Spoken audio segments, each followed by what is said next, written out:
এই দম্পতি তারা খুব সুন্দরভাবে দুজনের সঙ্গে সময় কাটাচ্ছিল। আসলে তাদের দুজনের ভালোবাসার ফল আসতে চলেছিল। তখনই দরজায় কেউ নক করে।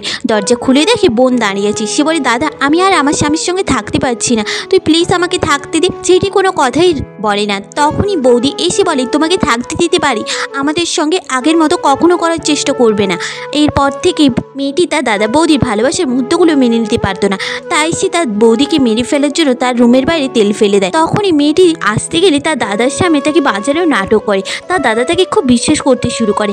মেয়েটি কিছুদিন পরেই তাকে জল দিতে এসে বলে, তুমি কি ভেবেছো আমি পাল্টে গেছি? কখনোই নয়, আমি শুধু এই বাড়ি ফিরে এসেছি আমি পুরো সম্পত্তিটা নেব বলে, আর কিছুই নয়। মেয়েটি তার দাদার বাড়ি আসতেই তার দাদাকে বলে, বৌদি আমাকে খুব মেরেছে, শুধু জল দিতে দেরি হয়েছে বলে। এটা শুনে ছেলেটি খুব রেগে তার স্ত্রীকে বলে, তুমি কিভাবে আমার বোনের সঙ্গে এটা করতে পারলে? আমি কখনো ভাবিনি তুমি আমার বোনের সঙ্গে এভাবে করবে, বলে তাকে ভুল বুঝতে শুরু করে। স্ত্রী এটা দেখে খুব কষ্ট পায়। পরের দিনে মেয়েটি তার স্বামীকে সবকিছু আপডেট দিচ্ছিল। তখনই বৌদি তার দাদাকে ডেকে এনে সবকিছু শুনিয়ে দেয়। তার দাদা রেগে তার বোনকে একটি চড় মেরে তার বাড়ি থেকে বের করে দেয়।